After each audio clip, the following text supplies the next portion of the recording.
그리스도께서는 우리 각자에게 특별한 재능을 주셨습니다. 그리스도께서 나눠주신 은혜대로 우리 모두는 선물을 받은 것입니다. 성경은 말씀하고 있습니다. 그가 높은 곳으로 오르실 때 사로잡힌 자들을 이끄시고 그의 사람들에게 선물을 나누어 주셨다. 높은 곳으로 오르셨다라는 말은 무슨 뜻입니까? 그것은 그리스도가 먼저 이 땅에 내려오셨음을 뜻하는 말이 아닙니까? 이렇게 내려오신 그분은 다시 하늘로 올라가셨습니다. 그리스도는 모든 것을 완성하시기 위해 다시 하늘 위로 올라가신 것입니다. 바로 그분 예수 그리스도께서 각 사람들에게 서로 다른 선물을 나눠주셨습니다. 어떤 사람은 사도로, 어떤 사람은 예언자로, 어떤 사람은 나가서 복음을 전하는 자로, 또 어떤 사람은 말씀을 가르치고 성도를 돌보는 자로 삼으셨습니다. 우리에게 이 모든 선물을 주신 것은 하나님의 백성들을 섬기도록 준비시키기 위한 것입니다. 서로 섬김으로 그리스도의 몸인 교회를 더욱 강하게 세우기 위한 것입니다. 이렇게 할 때에 우리 모두는 하나님의 아들을 믿고 아는 일에 하나가 되어 그리스도를 닮은 온전한 사람으로서 성숙한 그리스도인이 될 것입니다. 이제는 더 이상 어린아이가 되어서는 안 됩니다. 파도에 밀려 떠다니는 배처럼 왔다 갔다 하거나 우리를 속이고 유혹하는 온갖 새로운 가르침에 넘어가서도 안 될 것입니다. 그들은 우리를 잘못된 길로 데려갈 뿐입니다. 사랑으로 진리만을 말하고 머리 되신 예수 그리스도를 본받아 모든 면에서 성장하도록 하십시오. 온 몸이 그리스도께 붙어 있으니 각 지체가 서로 도와주어 각자 맡은 일을 잘 해내도록 하십시오.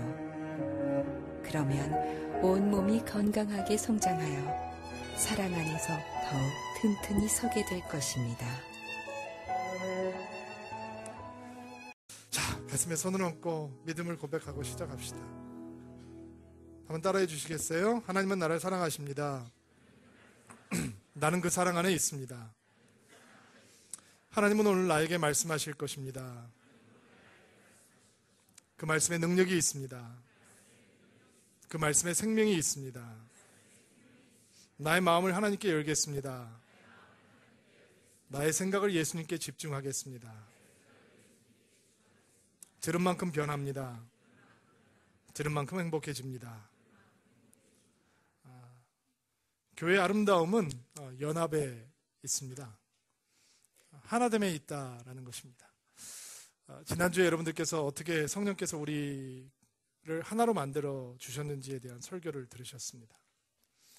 교회를 개척하고 한 6개월 정도 되었을 때 어린이날이 되었는데 우리 부목사님들 너무 고생하고 수고해서 어린이날 가족들하고 하루 쉬라고 제가 커피숍에서 새벽 기도를 하는 동안 딱 하루 찬양 인도하고 설교하고 제가 직접 혼자서 다 했었습니다. 근데 그때 새벽 기도 나오는 분들이 한 불과 10명밖에 안 됐을 텐데 그 새벽 예배가 끝난 다음에 소문이 쫙 퍼졌습니다. 드디어 여호사 목사와 신대 목사가 싸우고 6개월 만에 헤어졌다 라는 소문이 난 겁니다. 여러분, 그리스도께서 우리를 하나로 만드시는 것이 교회의 의도이기 때문에 교회가 하나됨을 잃어버리면 수치스러움을 당하는 것입니다. 그게 사도 바울의 메시지였습니다. 교회의 신비로운 아름다움이 어디에 있느냐? 하나됨에 있다라는 것입니다. 여러분 주위를 보십시오. 여러분과 다른 사람들입니다.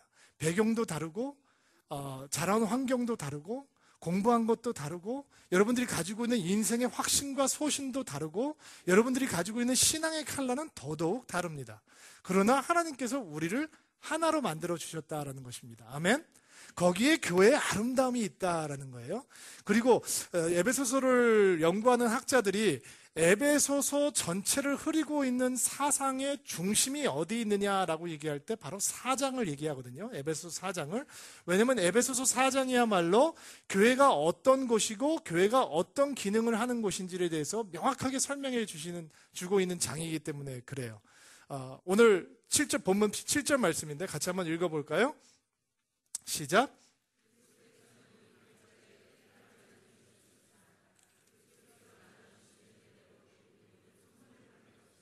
아멘. 자, 오늘 7절 말씀부터 시작을 해보면 성령 안에서 우리가 하나가 되었는데, 그리고 7절에 있어서 다른 메시지가 등장을 하는데, 한글 성경에는 번역이 되어 있지 않지만 헬라어 성경이나 영어 성경에는 첫 번째 등장하는 단어가 뭐냐면 그러나라고 하는 단어입니다. 한글 성경에는 등장하지 않거든요. 근데 그러나라고 하는 단어가 거기에 있다라고 하는 것을 여러분들께서 이해하시는 것이 굉장히 중요합니다. 왜냐하면 1절부터 6절까지 사도 바울은 뭐라고 얘기를 하고 있냐면, 여러분과 여러분이 서로 한 몸이 되었습니다. 하나가 되었습니다. 성령께서 하나 되게 하신 것을 힘써서 지키십시오 라고 얘기를 하고 있거든요. 여러분이 어떤 배경에서 왔는지 그것은 그리스도의 몸 안으로 들어오는 순간 전혀 상관이 없습니다. 중요한 것이 아닙니다. 당신의 출신 선분이 높건 낮건 이방인이건 유대인이건 배운 사람이건 배우지 못한 사람이건 당신들이 예수 그리스도의 몸 안에 들어오는 순간 당신들은 하나가 된 것입니다 라고 하는 것이 1절부터 6절까지 말씀이에요. 근데 7절에 들어가면서 사도 바울이 뭐라고 얘기를 하고 있냐면, 그러나 다른 얘기가 등장을 하는 거죠. 그러나 하나 된 당신들이 더 놀라야 될 그리스도의 신비가 있는데, 그것은 뭐냐 하면 당신들이 하나로 이루고 있는 그리스도의 몸 안에 당신들이 상상할 수 없는 다양한 교회의 모습들이 포함되어 있다라는 거예요. 그게 무슨 내용이냐? 7절 말씀 다시 한번 읽어보세요. 시작.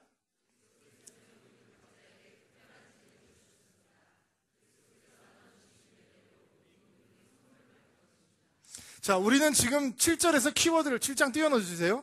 7절에서 이 키워드를 찾아보라 라고 얘기하면 여기 나와 있는 특별한 재능이라고 하는 것에 키워드를 찍을 거예요. 근데 그렇지 않은 거예요. 사도 바울이 지금 얘기하고 있는 것은 그것이 아니에요. 사도 바울은 교회가 하나 됐는데, 그러나 당신들이 상상할 수 없는 놀라운 다양성이 그 하나됨 속에 존재한다라고 하는 것을 가르쳐주고 있거든요. 7절에 나와 있는 키워드는 뭐냐면, 첫 번째 키워드 밑줄 쳐보세요. 우리 각자에게. 두 번째는 우리 모두는 이라고 하는 단어예요. 우리 각 사람에게, 우리 모두에게 예수 그리스도께서 그분의 은혜로 무엇을 주셨다고요? 특별한 재능을 주셨다는 거예요. 쉬운 성경은 특별한 재능이다라고 표현을 하고 있지만 옛날 개역 개정판을 보면 은사다라고 표현을 하고 있고, 은사라고 하는 단어는 선물이라고 하는 단어와 똑같은 단어예요. 그러니까 예수님께서 각 사람에게 각기 다르게 모든 사람에게 은사를 부어주셨다라는 거예요. 그러니까 얼마나 다양하겠어요.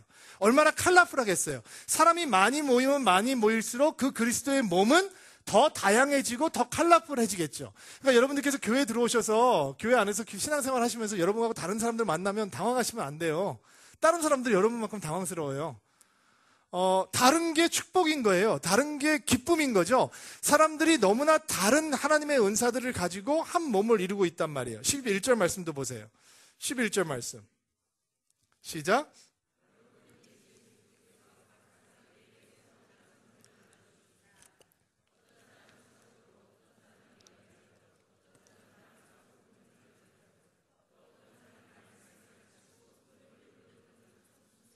자, 또 몇 줄 치세요. 각 사람들에게 서로 다른 선물을 이라고 하는 부분. 각 사람들에게 서로 다른 선물을 나눠주셨다는 거예요. 다른 은사들을 부어주셨다는 것이죠. 오늘 설교의 목표는 사실은 은사를 설명하는 것에 있지 않기 때문에 여기 등장하는 은사들이 어떤 은사인지 그냥 간단하게 설명하고 넘어갈게요. 나중에 고린도전서를 저희들이 강해 설교할 수 있는 기회가 있으면 은사론에 대해서 조금 더 심층 있게 여러분들에게 짚어드릴 수 있을 텐데, 오늘은 거기에 대해서 설명하는 시간이 아니기 때문에, 여기 등장하는 사도다라고 하는 말은 예수님께서 많은 제자들 가운데 12명의 제자들을 사도로 부르셨잖아요. 부르심을 받았다, 보내심을 받았다라고 하는 의미가 사도에게 있어요. 자, 사도직은 끝났어요. 12 사도로 끝나버린 거예요. 그렇죠? 지금 내가 그리스도 예수의 사도다라고 하는 사람들은 살짝 위험한 사람들일 수 있어요. 그것이 신사도 운동 속에 들어가 있기도 하고, 나는 예수 그리스도의 사도다라고 얘기하는 것이 사실은 신앙적인 칼라에 있어서는 복음주의적인 칼라에서 조금 벗어나기도 하거든요. 그러나 사도의 은사는 아직도 유효할 수 있다는 거예요. 이해가 되세요? 나는 사도가 아니지만, 그러면 사도가 무슨 일을 하는 사람들이냐? 처음에 복음 사역을 가지고, 복음을 가지고 복음이 없는 지역에 가서 교회를 심고 교회를 시작하고 복음을 전하는 일들을 맡았던 사람들을 사도라고 얘기하잖아요. 그러면 사도의 은사는 어떤 은사를 가지고 있는 사람들을 얘기하냐면, 아무도 해보지 않은 일들, 아직 이루어지지 않은 일들을 만들어내고 개척하는 은사들을 가지고 있는 사람들을 사도의 은사를 가진 사람이다라고 얘기를 해요. 어떤 사람은 잘 돌아가는 걸 시키면 못하는 사람이 있어요. 지루해서. 근데 아무것도 안 떼 있고 맨 땅에 헤딩하는 거 하라 그러면 잘하는 사람이 있어요. 그런 것이 사도의 은사인 거죠. 또 두 번째 보면 예언자의 은사라고 나왔잖아요. 예언자의 은사는, 예언자도 옛날 선지자들은 끝이 났죠. 지금 내가 선지자다라고 얘기하는 사람들은 머리에 꽃을 꼽아주든지 멀리 하든지 둘 중에 하나 해줘야 되는 거예요. 그러나 예언의 은사는 아직도 유효하다는 말이에요. 예언의 은사는 뭐냐면 점치는 은사가 아니에요. 내가 보니까 당신들 이렇게 하면 저쪽 동쪽으로 가면 귀인이 나타날 텐데 그 귀인이 하라는 대로 하면 된다, 이렇게 얘기하는 사람들 전부 다 말짱 거짓말인 거예요. 예언의 은사를 받았다고 하면서 여러분들에게 미래가 이렇게 진행이 될 텐데 당신들이 이렇게 얘기해야 된다 그러면 거의 대부분 거짓으로 생각하시면 돼요. 예언의 은사는 그런 은사가 아니라 여러분이 삶 가운데 하나님의 말씀을 선포해 줄 수 있는 은사란 말이에요. 내 삶 속에 이런 상황이 있는데 하나님 말씀을 툭 선포해 주는 거예요. 설명할 필요도 없어요. 왜냐하면 성경은 분명히 말씀하고 있는데 하나님의 말씀은 살아서 운동력이 있다고 그랬어요. 내가 설명하지 않아도 그 말씀이 여러분 안에 들어가면 그 말씀이 살아서 움직이기 시작해요. 여러분이 이해할 때만 움직이는 게 아니고 말씀의 능력이 있기 때문에 말씀이 들어가면 살아서 움직이기 시작한다고요. 그리고 나중에 진행되고 보니까 그 말씀이 바로 이거였구나라고 깨닫게 되는 거예요. 그 말씀의 은사를 가지고 있는, 예언의 은사를 가지고 있는 사람들이 있어요. 또 복음 전하는 사람들이 있죠. 어떤 사람들은 동창회 오라 그러면 나 예수 믿는데 그거 동창회 가면 방해되는데 라고 생각하는 사람이 있고, 어떤 사람은 동창회 하자라고 얘기하면 귀가 번쩍 뜨이고 눈이 반짝이는 사람이 있어요. 그리고 20-30명이 노래방 들어가서 노래를 막 부르고 신나게 놀다가 발라드가 딱 나오는 순간 교회 안 다니는 애 옆에 착 달라붙어서 그 5분 동안 예수 그리스도를 전하는 거예요. 그리고 그 다음날 교회 데리고 오는 사람이 있어요. 복음 전하는 은사를 가지고 있는 사람들. 그리고 이상하게 그런 사람들이 교회 나가자라고 하면 믿어요. 따라 나온단 말이죠. 저는 제 마음을 가장 설레게 하는 사람들 중에 한 분들이 이런 복음을 전하는 사람들인데, 제가 저 뒤에서 인사하고 있으면 자기 친구를 소개하면서 목사님, 얘 생전 처음으로 교회 나온 애예요 라고 얘기할 때 제 가슴이 너무너무 설레요. 아니 얼마나 그 친구를 사랑하면, 신뢰하면 한 번도 나와보지 않은 교회를 사람 말 듣고 올까. 어떤 사람은 교회 다닐래? 그러면 야 너나 잘해, 너나, 이런 사람이 있는가 하면, 어떤 사람은 교회 다닐래? 그러면 어떤 교회 다니면 뭐가 좋은데? 어떻게 하면 다닐 수 있는데? 라고 물어보는 사람이 있죠. 은사가 다른 거예요. 말씀을 가르치는 사람이 있죠. 어떤 사람은 말씀을 가르치면 눈이 확 띄어져요. 귀가 확 열려요. 어떤 사람은 그렇게 파워풀한 얘기도 얘기하기 시작하면 모든 사람이 그냥 잠들어 버려요. 가르치는 은사가 있고 없고의 차이겠죠. 성도를 돌보는 은사라고 옛날 성경을 보면 목사의 은사다라고 했는데 목양의 은사인 거예요. 사람을 잘 케어하고 돌보고 돌보아주는 그런 의사가 있다는 거예요. 이런 특별한 선물을 하나님께서 각 사람들에게 나누어 주셨다라는 거예요. 그런데 이렇게 얘기를 하면 여러분들께서 이렇게 생각하실 거 아니에요.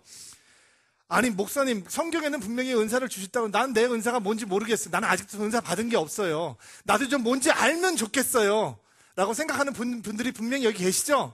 있죠? 옆에 쳐다보세요. 바로 그 사람이에요.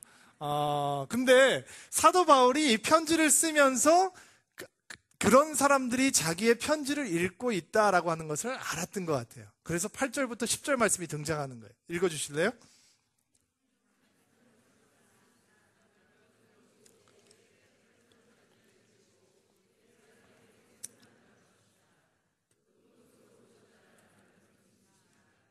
그것은 이 그리스도께서 먼저 이 땅에 내려오셨음을 뜻하는 말이 아닙니까?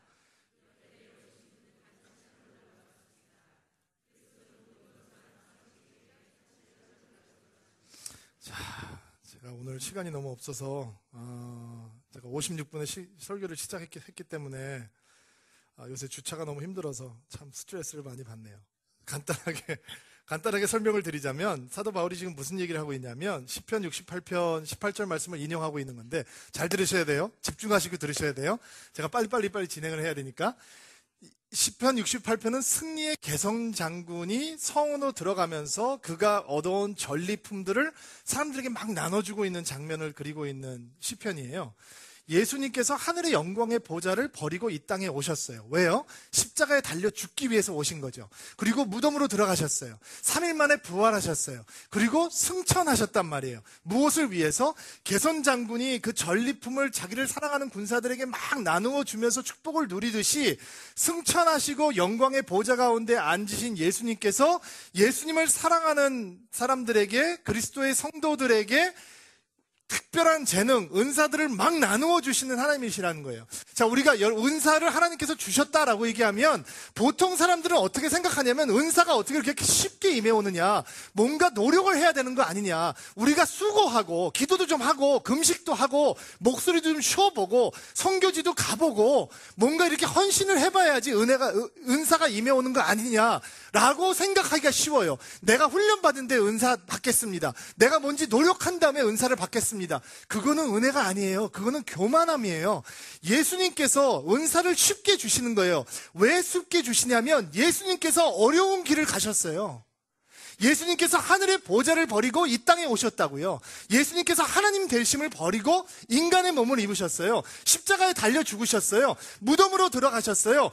그리고 예수님께서 부활하셨어요. 그리고 승천하셨어요. 예수님께서 하나님 우편에 앉아 계세요. 그래서 은사가 우리한테 쉽게 임해오는 거란 말이에요. 이해가 되세요? 하나님께서 쉽게 만들어 주셨다는 거예요. 무엇을 위해서 주시느냐? 그 은사를 왜 주시느냐? 우리가 폼잡으려고 하느냐? 오늘 설교의 주된 내용이 바로 여기에 있어요. 예수 그리스도께서 각 사람에게, 모든 사람에게, 한 몸을 이루고 있는 우리들에게 그렇게 다양한 은사를 부어주시는 이유가 무엇이냐? 사도 바울이 우리에게 세 가지로 정리를 해주는데 12절, 13절 말씀 읽어주세요.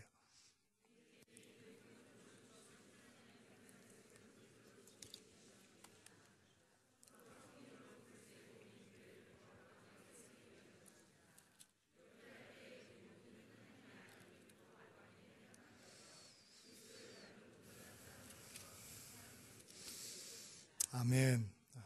자, 첫 번째 목적. 예수 그리스도께서 그렇게 은사를 부어주시는 목적은 하나님의 백성을 섬기도록 준비시키기 위함이다 라고 사도 바울이 설명을 하고 있죠. 누구를 섬긴다고요? 자, 하나님을 섬긴다라고 얘기하지 않았죠. 주님을 섬긴다라고 얘기하고 있지 않죠. 예수님을 섬기는 것이다 라고 표현하고 있지 않죠. 하나님의 백성을 섬기는 게 하나님을 섬기는 거예요. 근데 사도 바울은 의도적으로 어떤 표현을 고르고 있냐면 하나님의 백성을 섬기도록 준비시키고 있다라는 표현을 썼어요. 왜요? 하나님은 섬기기 쉬워요. 우아하시니까. 근데 하나님의 백성들은 우아하지 않아요. 여러분, 하나님 백성이란 말이 많이 등장하는 장면이 민수기에 많이 나오는데, 민수기에 이스라엘 백성들이 40년 동안 광야에서 헤매고 다니는 기록들이 등장을 하거든요. 그러면 나쁜 사람들이에요. 이 하나님의 백성들이 조금만 기다리다가 목마르다, 배고프다, 고기 먹고 싶다, 채소 먹고 싶다, 마늘 먹고 싶다, 얼마나 불평불만이 많은지 몰라요. 그리고 다시 이집트로 돌아가겠다. 여러분, 지금 사도 바울이 우리에게 가르쳐주고 있는 건 뭐냐면 인간의 의지로 그리스도의 몸된 교회를 섬길 수 있다 없다? 없다라고 하는 거예요. 내 개인적인 열정을 가지고 섬기면 반드시 실패한다는 거예요. 왜냐하면 그리스도의 몸된 교회를 섬긴다는 건 하나님을 섬기는 게 아니라 눈에 보이는 하나님의 백성들을 섬기기 때문에 그래요. 하나님의 사람들을 섬기는 거예요. 근데 내가 섬기면 사람들이 나를 고맙게 생각해 주느냐? No! 당신들을 너무너무 고맙게 생각해 줄 성숙한 배려심이 있는 크리스찬들을 섬길 수 있도록 준비케 하기 위해서 예수님께서 은사를 주신 것입니다 라고 얘기하지 않죠. 내가 섬기면 나를 깔봐요. 내가 섬기면, 나를 섬기면 나는 마치 시간이 많이 남아서 돌아가는 것처럼 생각하는 사람들도 있어요. 나를 함부로 대하는 경우가 있어요. 이게 말이 섬김이라는 게 이게 말이 근사하지 실질적으로 섬김 자리에 들어가면 근사하지 않아요. 옛날에 제가 어떤 얘기를 들었냐면 어느 큰 교회에서 주차 봉사 하시는 집사님이 한 분 계셨는데 주차 봉사를 하다가 이제 차를 가지고 오면 안 되는데 차를 가지고 막 밀고 들어오니까 막으셨나 보니 젊은 사람이 차에 타고 있었는데 이제 신앙이 아직 성숙하지 않은 분이니까 좀 험한 말이 왔다 갔다 하면서 다툼이 생겼나 봐요. 그런데 이 젊은 분이 신앙이 너무 없는 분이니까 차 트렁크에서 죽도를 꺼냈대요. 그러니까 죽도를 끌고 집어넣고 다니는 인간은 어떤 인간이겠어요? 그렇죠? 그리고 죽도를 그 집사님에게 사용을 한 거예요. 나이가 머리가 희끗희끗하게 지신 나이 드신 집사님이셨는데 그래서 이 집사님이 젊은 사람에게 얻어맞았어요. 옆에 있던 주차 의원들은 난리가 나죠. 거의 업소 분위기가 난 거죠. 험악해졌어요. 그런데 정작 얻어맞으신 주차 담당하셨던 집사님은 마음이 상하긴 하셨지만 또 다음 주에 그 자리로 돌아가셔서 섬긴단 말이에요. 왜 그런 일이 가능해요? 여러분, 교회에서 주차 봉사 같은 거 자기 의지로 하잖아요. 한 달도 못해요. 여름에 덥죠. 겨울에 춥죠. 날씨 좋으면 가끔씩 우아하게 키하고 3,000원 툭 던져주고 들어가죠. 아무나 할 수 있는 거 아니에요. 누가 알아주나요? 목사가 매주 와서 땡큐 해주나요? 하나님의 교회를 섬긴다는 건 준비가 돼 있어야 되는 거예요. 사람을 보고 섬기면 오래 못 가기 때문에. 근데 그 준비시킨다는 게 뭐냐면 목사가 부탁해 주는 게 아니에요. 준비시키는 게 뭐냐면 예수 그리스도의 은사가 우리 가운데 임해오는 거예요. 아멘? 예수님의 은사가 우리 가운데 임해오고 은사에 대한 확신이 내가 들기 시작하면 내가 하는 일에 대해서 전혀 부담이 없는 거예요. 전혀 마음에 어려움이 없는 거예요. 성경은 이렇게 선포합니다. 예수님의 은사가 이미 임해왔다는 것입니다. 하나님께서 여러분들에게 주셨다는 것입니다. 무슨 이야기냐? 여러분은 준비가 됐단 말이죠. 무슨 준비? 여러분을 고마워하지 않고 여러분을 향해서 웃어주지도 않는 하나님의 백성들을 섬길 준비가 되어 있다는 거예요. 제가 이 얘기하고 싶어서 빨리 돌아와서 설교하고 싶었어요. 여러분 아멘으로 받으셔야 돼요. 그런 준비가 여러분에게 이미 되어 있다라는 거예요. 자, 두 번째, 은사의 목적은 사도 바울이 뭐라고 얘기하냐면 그리스도의 몸된 교회를 더욱 강하게 세우기 위함이다라고 12절 후반절에 말씀하고 있죠. 서로 섬김으로 그리스도의 몸인 교회를 더욱 강하게 세우기 위한 것입니다. 여러분, 우리는 은사를 얘기할 때마다 항상 신비주의적인 것으로 이해를 하려고 해요. 뭔가 신령한 것 같고 영적인 신비로운 체험을 동반해 줄 것 같고, 그래서 그런 은사를 체험하고 나면 뭔가 내 신앙생활이 대단히 업그레이드가 될 것 같고, 우리는 은사를 내 신앙적인 개인적인 혜택이나 아니면 신비로운 영적인 체험을 위해서 간절히 원하는 경향이 있단 말이에요. 그런데 그것은 성경이 우리에게 가르쳐주고 있는 진리의 반쪽에 지나지 않아요. 은사는 신비로운 면이 분명히 있어요. 신령한 면이 분명히 있어요. 영적인 체험을 가져다 주기도 해요. 그러나 성경에서는 은사를 얘기할 때마다 개인적인 유익보다 공동체의 유익을 먼저 얘기하고 있다라는 거예요. 바울은 예수님께서 각 사람에게 각기 다른 은사를 부어주신 이유가 바로 교회를 강하게 세우기 위함이다라고 망설이지 않고 얘기해요. 여러분 은사를 사모하시면서 그렇게 생각해 보신 적은 별로 없으시죠? 여러분 가운데서 방언의 은사를 사모하시는 분들, 하나님, 우리 교회에 목사님들이 많이 있는데 목사님들을 위해서 기도할 중보자들이 필요하는데, 우리 교회에서 서포트하고 있는 선교사들이 많이 있는데 우리 선교사님들 위해서 기도해야 되는데, 하나님, 내가 기도해야 되는데 나에게 방언의 은사를 주십시오 라고 기도하는 사람들은 많지 않잖아요. 하나님, 우리 교회에 300명이 넘는 아이들이 있는데 저들을 하나님의 말씀으로 양육할 수 있는 교사들이 필요한데 저에게 말씀을 가르칠 수 있는 은사를 허락해 주십시오. 그래서 내가 애들을 가르칠 수 있게. 하나님, 우리 교회에 새로운 일들이 많이 시작돼야 되는데 3년밖에 안 됐기 때문에 아직도 사역들이 많이 없는데, 그러기 위해서는 리더십의 은사가 필요한데, 하나님, 나에게 리더십의 은사를 주셔서 내가 새로운 일들을 시작할 수 있도록 도와주십시오. 우리 교회에 지치고 낙심한 사람들이 많이 있는데 그들을 위로하고 격려할 수 있는 바나바 같은 위로의 은사를 나에게 허락하셔서 내가 만나는 사람들 치유되고 회복할 수 있도록 도와주십시오. 우리 교회에 셀들이 많이 필요하고 셀들이 좋아지고 은혜스러워졌는데 하나님, 내가 사람을 잘 케어할 수 있는 그런 목자의 은사를 허락해 주셔서 내가 셀을 맡아서 잘 해볼 수 있도록 하나님 나에게 은혜를 주시고 은사를 주십시오 라고 기도하는 것이 성경적인 은사론이다라는 거예요. 제가 교회를 개척하고서 여기까지 오면서 깨달은 것이 있어요. 사람들이 서울드림교회를 오실 때 여기저기서 소개받고 본인들이 서울드림교회를 선택해서 왔다라고 생각을 하면서 교회를 찾으시는 분들이 많으신 것 같아요. 근데 제가 가만히 보니까 하나님께서는 그렇게 생각하시지 않는 것 같아요. 이렇게 여러분들 쭉 앉아 계시지만 제가 여러분들 얼굴 다 보거든요. 다 보여요, 저는요. 그리고 몇 번 왔다가 교회 그 다음에 안 나오시면 속상해요. 처음에는 굉장히 속상했어요. 근데 지금도 속이 상해요. 혹시 우리가 뭐 잘못하고 있는 게 있나?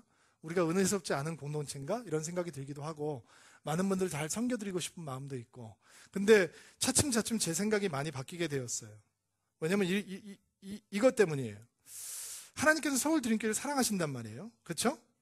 그리고 그분이 사랑하시는 서울드림교회를 강건하게 세워가시기를 원하신단 말이에요. 아멘?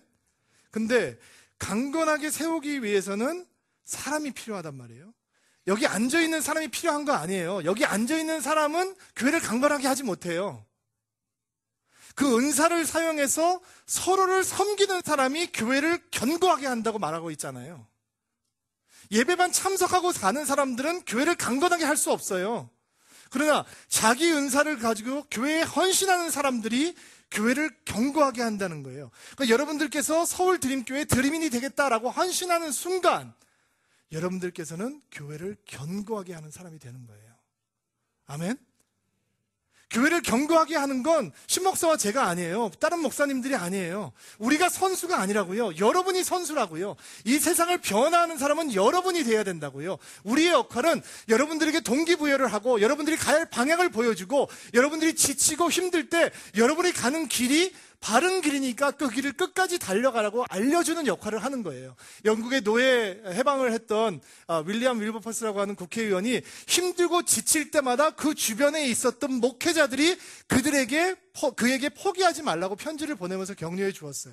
그것이 저희들의 역할인 거예요. 제가 하고 싶은 일이 있어서 미국에 있는 리디머 장로교회 팀 켈러라고 하는 미국 10대 설교가 중에 한 명인 목사님께서 목회하시는 교회에 분들과 만나기 위해서 지난주에 미국 출장을 좀 다녀왔습니다. 직장과 일을 어떻게 이렇게 조화를 이룰 거냐, 어떻게 신학적인 삶을 매일매일 직장 생활하는 사람들이 살 수 있을 거냐, 비즈니스 필드에서. 그것 때문에 제가 굉장히 고민을 하고 있었는데 거기서 좋은 프로그램을 진행하고 있다라고 얘기를 해서 그 담당자들, 실무자들, 책임자들을 만나기 위해서 제가 출장을 들어갔다 왔는데 역시 평신도들이 살아서 움직여야 변화가 있더라고요. 그 교회가 프로그램을 10여 년 동안 진행해 왔는데 목사들이 중심이 돼서 움직였을 때는 잘 안 됐다는 거예요. 그러나 평신도들이 자기들의 이 일을, 자기들의 은사를 사용해서 자기들의 헌신과 자기들의 패션을 가지고 일을 진행하게 될 때 정말 너무 좋은 열매들이 많이 나타나게 됐다라는 이야기를 듣게 되었습니다. 제가 여러분을 계속 귀찮게 하겠습니다. 이것도 해보세요. 저것도 해보세요. 이런 게 필요합니다. 저런 게 필요합니다. 제가 생각보다 좀 집요합니다. 제가 얼굴이 꽤 두껍습니다. 저는 다른 사람들이 제가 여러분을 귀찮게 해서 이 교회에 너무 귀찮게 하게 되면 못 다니겠다, 다른 교회를 가도 신도영 목사 저하고는 마음이 전혀 어렵지 않습니다. 왜냐하면 우리는 한 번도 큰 교회가 되겠다라고 하는 것을 목표로 삼아본 적이 없습니다.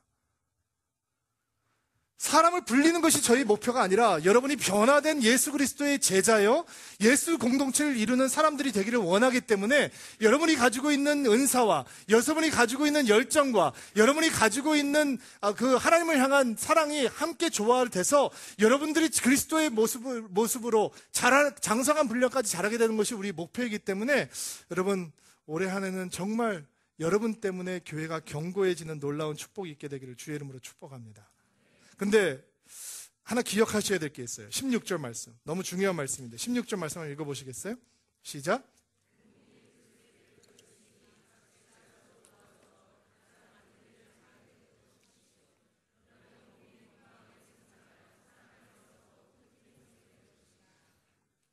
무슨 얘기냐면 혼자 오버하지 말라는 얘기죠. 혼자 잘하는 것이 중요한 것이 아니라 함께 잘하는 것이, 팀워크가 중요하다는 것입니다. 여러분, 어떤 분들은 혼자는 굉장히 탁월합니다. 근데 같이 붙여놓으면 다 부상병들만 만들어내는 분들이 있습니다. 여러분, 잘 들어주셔야 돼요. 잘 들어주셔야 돼요. 여러분, 서울드림교회는 팀워크가 굉장히 중요합니다. 우리는 개인적인 탁월함보다 팀워크의 탁월함을 더 소중하게 생각하는 교회입니다. 오죽하면 담임 목사가 둘이겠습니까? 혼자는 잘하는데 나는 옆에서 걸리적거리는 거 못 본다. 여러분, 변하셔야 합니다. 교회는 혼자 가는 곳이 아닙니다. 함께 가야 교회입니다. 함께 팀워크를 이루면서 내 은사를 사용하고 주의 영광을 위해서 달려가는 길, 그것이 두 번째 은사의 목적입니다. 세 번째, 사도 바울께서 가르쳐주고 있는 은사의 목적 세 가지. 세 번째는 그리스도를 닮은 성숙한 그리스도인이 되기 위함이다라고 얘기하고 있습니다. 그리스도를 닮은 온전한 사람으로 성숙한 그리스도인이 될 것이다 라고 사도 바울이 설명하고 있죠. 여기 바로 이것이 은사가 우리에게 가져다 주는 개인적인 유익함입니다. 개인적인 유익함이 뭐냐? 은사를 받으면 우리가 신령해지고 우리 다른 사람들 앞에서 좀 폼나고 이런 것이 아닙니다. 여러분, 은사가 가져다 주는 현상에 미혹되시지 않기 바랍니다. 제가 어렸을 때 처음 사역을 시작했을 때 청소년 부흥사를 좀 했었어요. 그리고 하나님께서 제가 이렇게 갈 때 워낙 준비가 안 돼 있는 사람이니까 제가 갈 때마다 집회를 하면 어떤 역사들이 나타나는 것들이 좀 있었어요. 안수하면 막 방언이 터지고, 안수하면 막 사람들이 넘어지고, 그리고 막 너무 넘어지니까 뒤에서 이제 다칠까봐 잡아주잖아요.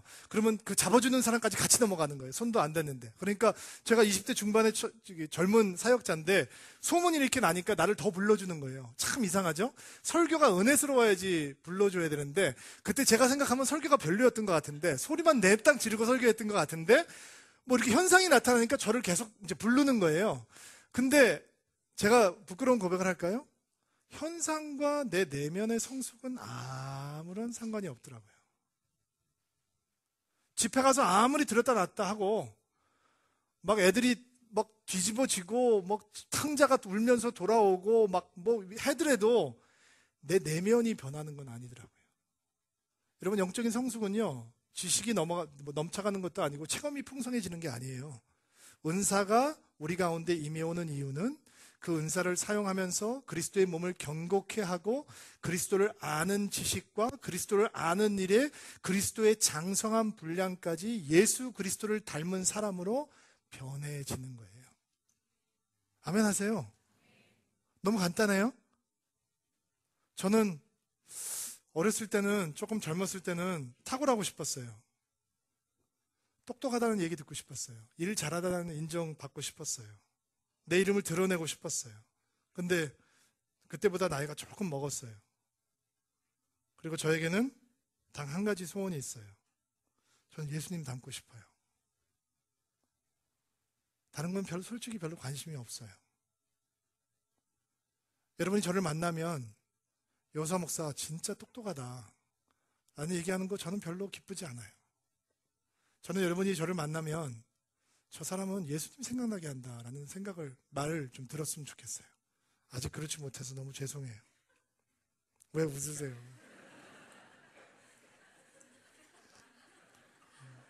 나는 이것 때문에 우는데 왜?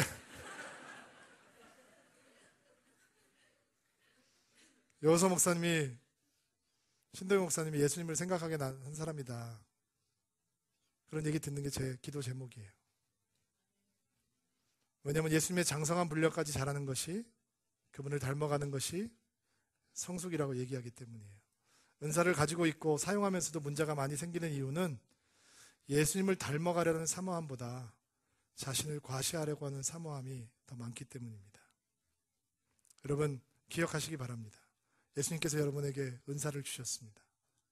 여러분을 위한 은사가 아니라 우리를 위한 은사입니다. 저는 여러분이 우리 교회에 계시기 때문에 이 교회가 더욱 견고해지기를 주의 이름으로 축복합니다. 같이 한번 일어날까요?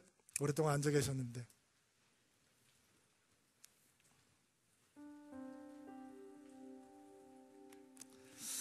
같이 한번 가슴에 손을 얹고, 제가 여러분을 위해서 안수하고 싶은데 오늘은 시간이 없으니까 가슴에 손을 얹고 안수하시고요.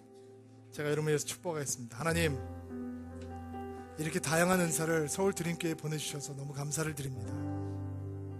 이 사람들이 주님 앞에 헌신하고 주의 몸된 교회에 헌신하고, 그래서 하나님의 나라가 그 견고해지는 서울 드림교회가 더 강건하게 세워지는 놀라운 축복이 있게 도와주옵소서. 하나님, 주님을 섬기면 섬길수록 예수 그리스도를 더욱 닮아가는 기쁨이 있게 도와주시옵소서. 예수님의 이름으로 기도하옵나이다.